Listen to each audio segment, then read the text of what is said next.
Okay, so in this video, I wanted to give you guys a look at my magnet deck. So I've been playing with this almost exclusively since Gaia Plate came out. Gaia Plate is one of my favorite cards of all time. And I already liked the Magnet Warrior deck before that. Uh, but yeah, this is a really fun deck, and you can like just make ridiculous boards. Uh, but I don't think it's quite the strongest deck right now. I am going to switch to Glad Beast right now and try to get to King of Games in the last day. I actually, in the last season, I got King of Games from Legend 1 in the last day. Uh, while I was playing in the car on the ride home, I just played a bunch and made it. I was playing ninjas, and I had some really awesome replays I wanted to show everybody, but they decided to delete all of everybody's replays because there was an error when they were doing an update. So those all got deleted. So before I could do a recording, unfortunately. But I do have replays for this deck that I can show all of you. So there's that. And I did get up to Legend 2 with this deck. So first of all, Gaia Plate is busted. Uh, People switch this into defense mode and try to attack over it without realizing that they need over 2,000 attack points to get over it, even when it's in defense. It basically is like 5,600 attack. So yeah, Gaia Plate is awesome. It just destroys things. And then we have Valkyrian, the Magna Warrior. This is not nearly as good as it used to be, but I think it's still worth playing. Even if you draw it, you can still pitch it from your hand for your last gamble. So it's not too bad. And it's the 3,500 beater, and also it's prismatic, so I mean, you have to play it if it's prismatic, right? And then we've got Delta, the way you summon Valkyrian. This also by itself is enough fuel for Gaia Plate because it sends one rock, and then it itself, when it dies, is the other rock. And usually, most games you'll end up banishing 3 non-deltas to summon Valkyrian, and then banishing 2 deltas to summon Gaia Plate afterwards, and just going for big damage. Beta, the best one. Too bad there's only one in the game, because one beta by itself completely sets up Valkyrian. You just search Delta when you summon it. In Pro's turn, you tribute it to special summon a second Delta, send one of the vanillas, and then your next turn, you normal summon the Delta you searched, and send another vanilla, and then you've got 3 rocks in grave already. And as soon as your Delta dies, then you can summon Valkyrian. And then we've got 4 of the vanillas. Gamma's not as good as Beta, but I need 4 just for the total count. So Gamma's better than Alpha, obviously, in every way. And you're never going to summon Valkyrian the normal, natural way you're supposed to, so it's not even worth considering that. And then you've got 2 Super Rush Headlongs. This is decent. I'm just playing generic spell and traps, basically. Yeah. Usually you're going to win through battle with your high attack, so this covers whenever you can't win by battle. Yeah. I find Super Rush to be really good right now, compared to how good it typically is, actually. Even though it's generally pretty good. Yeah, Econ is still the best. You just run 3 of this. And then 2 Release from Stone. You could probably cut this, but it does let your plays be more aggressive. Usually you try to special summon a Gaia Plate that you banish off of the other Gaia Plate. That's the most effective play. And then 1 Wall of Disruption. This is the 20th card, which is why I'm only running 1 instead of multiples. And then 1 Windstorm, because Windstorm is still really good. So yeah, that's the deck. Let's get into the replays. So I have 5 replays, I believe, with this deck. So we'll go through these in order. So first is Arcana. This is probably Dark Magicians, if I remember correctly. Dark Magicians became really popular with the Arcana support. It's actually a lot better than it used to be, but it's not as good as Magnets, and Magnets aren't as good as, like, Glad Beast, for example. So, yeah.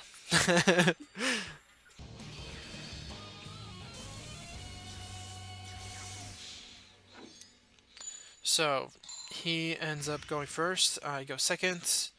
It's not really too important with this deck. You need to set up to OTK, so... so drawing Valkyrian is not good, but Delta is.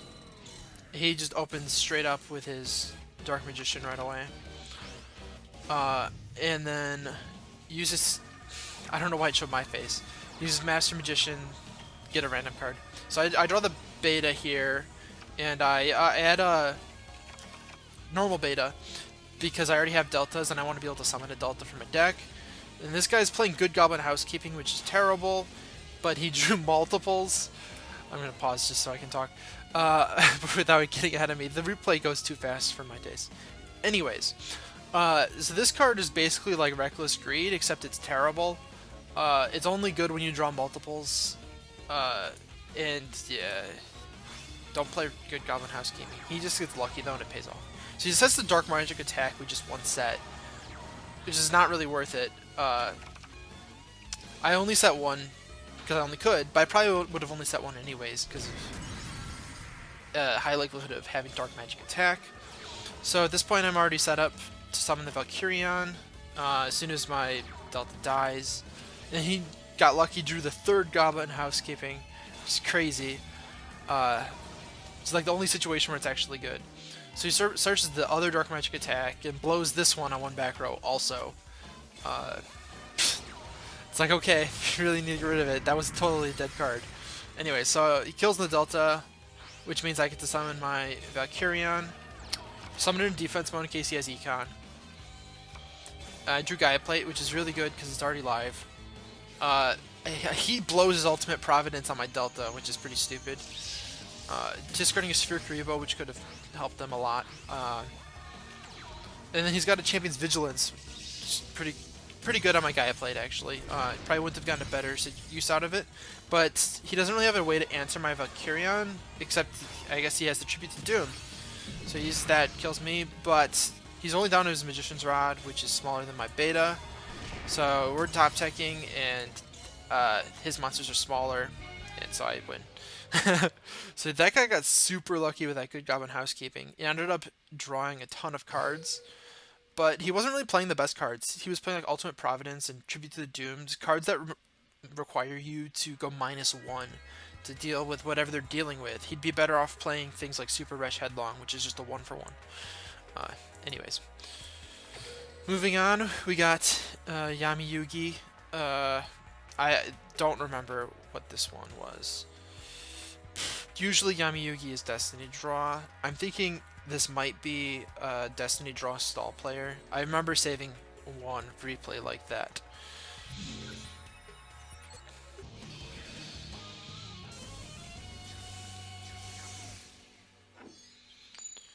So this time I'm going first, and let's see what we get. So Delta and a Beta, which is really good. Not very many traps, which is not that good generally. So yeah, you can see how Release from Stone sometimes isn't the best. He ends up just setting and passing, so I use Beta during the end phase to get a Delta to set up the Valkyrian play. It's normal the other one. Send a vanilla, yeah. And just get some damage in. He lets both go through. So he is playing Destiny Draw, which I thought was kind of obvious. I thought it was worth letting him get it anyways. So he's actually playing Mausoleum of the Emperor version. With Supremacy Barrier to let him activate it. So these do usually play Destiny Draw because they end up paying 2,000 life points for Mausoleum, usually. So he ends up normal summoning Ancient Gear Golem, which is smaller than my boss monsters, so that's not a huge threat. So yeah, he kills my Delta, and I just summon a Valkyrian, which is bigger than him. And my back rows, I've got Econ and Release from Stone. So I just go for the attack. He has the Econ to save himself. Double Release from Stone isn't the best here. This is going a little fast. I'm trying to gather my thoughts here. So yeah, since I baited out the Econ, I can just Econ take attack for game with Ancient Gear Golem. So yeah, that was pretty simple of a replay. I don't know why I saved that one. I guess it shows you, though, how just beta by itself sets up the Valkyrion, and also how even against, like, Ancient Gears, if they have an Ancient Gear Golem, it's just smaller than you. Everything is smaller than your monsters, which is a big part of why this deck is good. So now going up against Crowler.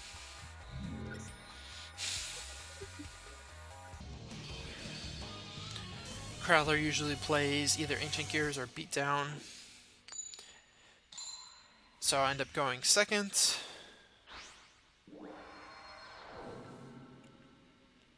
And he is in fact Ancient Gears. So I draw a very trap heavy hand, which is usually fine, but it's kind of bad in this matchup in particular because he can just summon his knight again, and then I can't use stuff in response to his attacks. So I have to burn my econ before he declares an attack, because I can't actually use my Wall Disruption. Wall Disruption is pretty bad in this matchup, but this matchup is a lot less common than it used to be, luckily. So I draw a Delta, which is good. I can pitch a card, help set up. And I'm able to kill him because his monster is in defense mode. Luckily for me, he didn't have protection, which is very uncommon. So he's scared to attack into me without being summoned an extra time, which is justified. But in this case, I can actually just crash my beta to get my monster killed, and then I'm set up for Valkyrion. So if my play fails to go through for whatever reason, I can kill my monster dies. I can summon Valkyrion and get over him. But my plan is to kill him with Super Rush and then not have to go for the Valkyrion, but I wanted to be safe in case he could kill me.